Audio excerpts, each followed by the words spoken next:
You may find yourself trying to factor a trinomial. Well, this is a trinomial. It has an x squared, an x, and a number without an x. And you'll come across one that looks like this. This is different than the other factoring you've been doing because it has a number in front.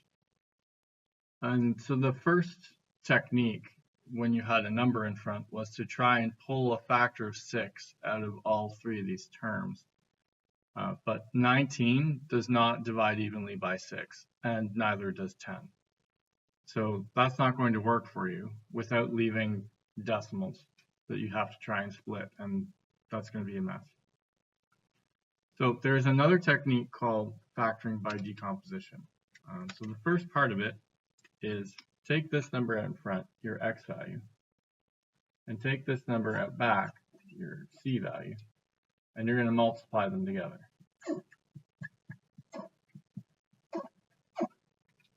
You get 60. So like normal trinomial factoring, we're looking for two numbers that multiply to this and add to this. So it used to be they had to multiply to 10 and add to 19, but that's when there was a 1 here. And so 1 times 10 would be 10. So special case, trinomial factoring as you've been doing is actually a special case of this decomposition factoring when there's a 1 there. So I need a list of things that multiply to 60. So that could be 1 times 60, 2 times 30, 3 times 20, 4 times 15, 5 times 12, 6 times 10. 7 doesn't go evenly, 8 doesn't go evenly, 9 doesn't go evenly, 10 goes evenly, but I already have it. That means I have the full list already.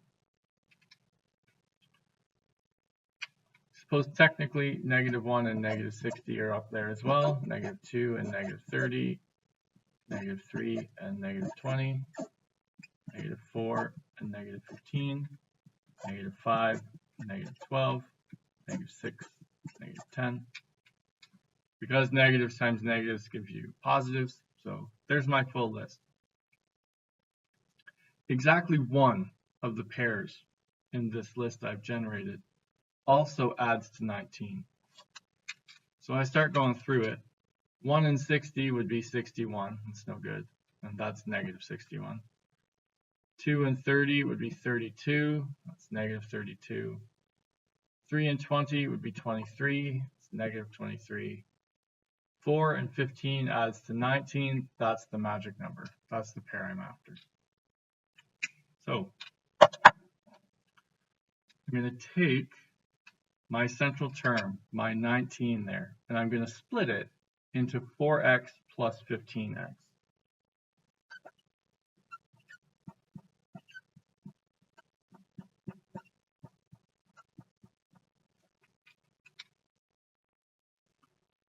Now, what I've done there is I've split this section so that the front two terms are both even, so they both have a power of 2, and they both have a power of x.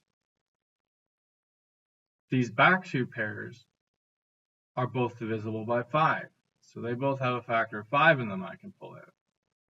So I'm going to factor the front part. See, this can be written as 2x times 3x, and this can be written as 2 times 2x. So I'm able to pull a 2x out of both of these terms, leaving a 3x and a 2 behind. I'm going to do the same thing to the back. I can write 15 as 5 times 3x, and I can write 10 as 5 times 2, which means I have a factor of 5 I can pull out of both of them.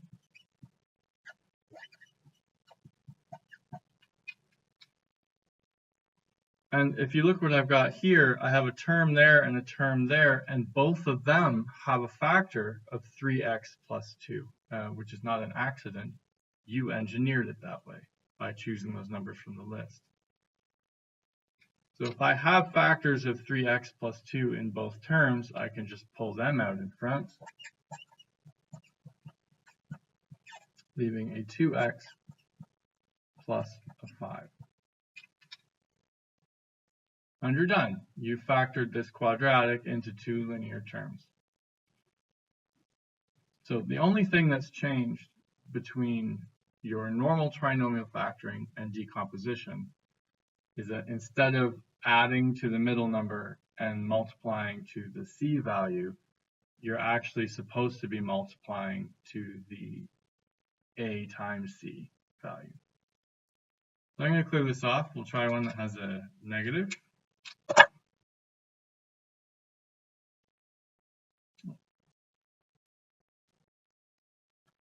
All right. So I need to multiply my a and my c to multiply by negative 12 gives me negative 24. So I need a list of things that multiply to negative 24. So that would be negative 1 and 24, negative 2 and 12, negative 3 and 8, negative 4 and 6. 5 doesn't go even. 6 goes even, but I already have it. So that's my full list. I could have 1 times negative 24 and 2 times negative 12. Like the negative could be on the other number. That's all I'm doing here.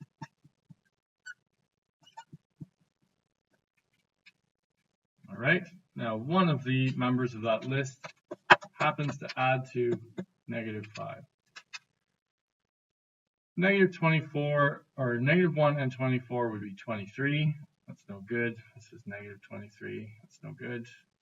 Negative 2 and 12 is 10. That's no good. This would be negative 10. That's no good. Negative 3 and positive 8 would be positive 5. That's no good. 3 and negative 8 is negative 5. There's the magic pair. So I'm going to take my central term, and instead of writing it as negative 5x, I'm going to write it as 3x minus 8x.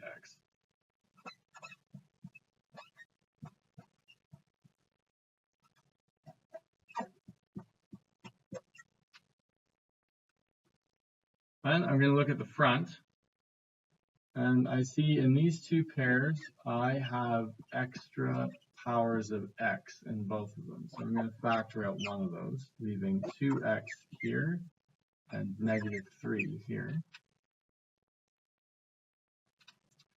I look at these two terms, I see they're both negative, and they can both be divided by 4. So this would be negative 4 multiplied by 2x, and this would be negative 4 multiplied by 3.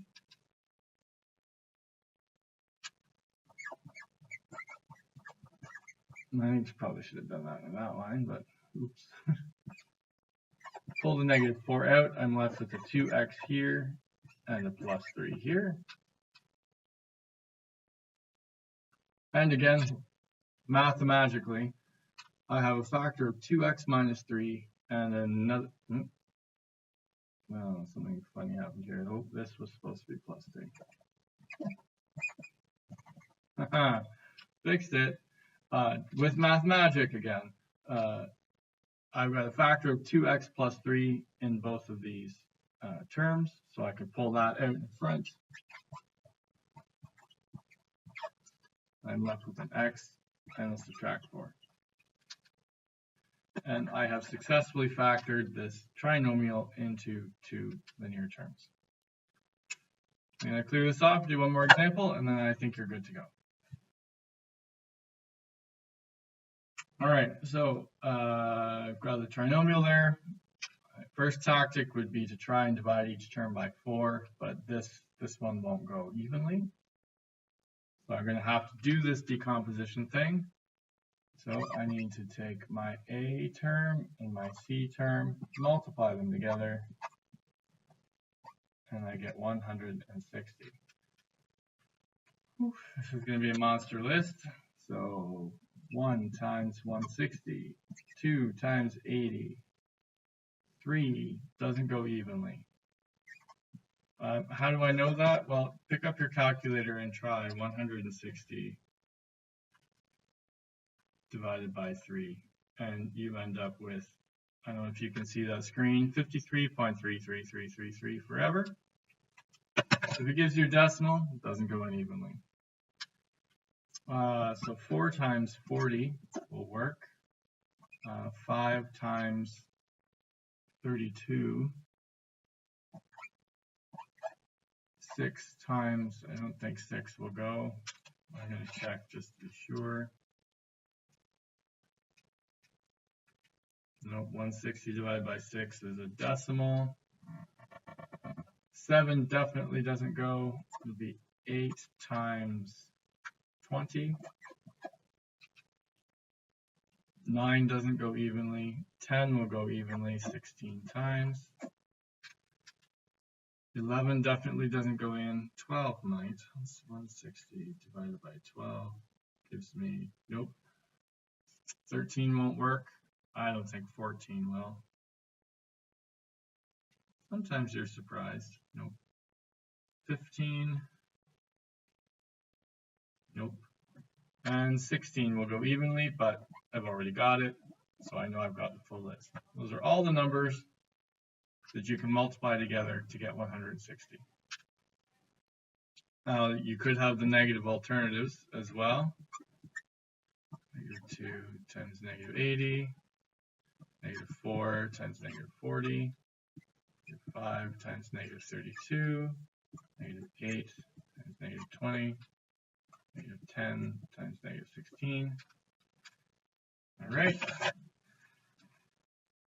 So from that list, I'm going to have to pick the pair that adds to -37. So that would be 161. That's -161, no good. 82, -82, 44, and -44. 37, that's the right number, but it's the wrong sign. There we go, -37. It's -5, -32 are my pair. So I'm going to split this middle term into subtract 5x, subtract 32x. And I look at the front, and I see that this can be written as 4xx, and this can be written as 5x, which means they both have a power of x I can pull out, leaving 4x minus 5 behind.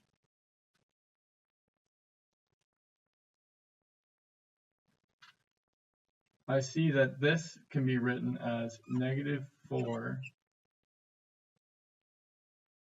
Oh, -4 times 8, so that's going to be -8. Both of these are divisible by 8, so I'm going to pull out a factor of 8, leaving 4x behind. And if I pull -8 out of that, I'm left with -5. I'm thinking too much, and I'm not saying enough. I see 32 and I see 40. I can write 32 as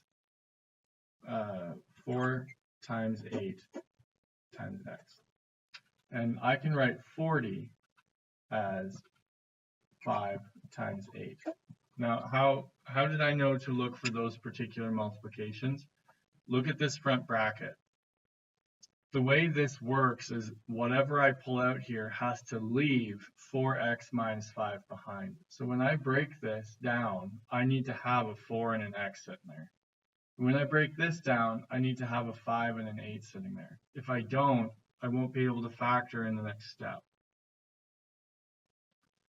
So once you've got that front bracket established, it's going to give you a clue for what numbers you're hunting for. I had to pull a 4 out of that, and I did. I had to pull a 5 out of that, and I did. Now it gets even more specific there. I don't need to pull out a 5. I need to pull out a -5, because that's what's sitting here. So to do that, I'll need a negative here.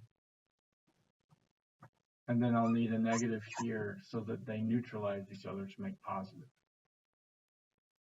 So that's kind of tricky. Just watch that.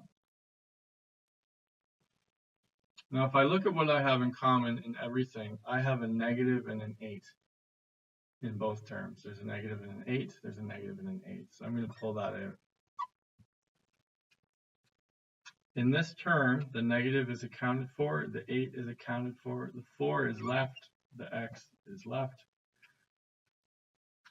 This negative is here, the 8 is there. I need another negative and a 5. And I have successfully constructed that second bracket so that they match. Because they match, I can factor them out. That's 4x subtract 5.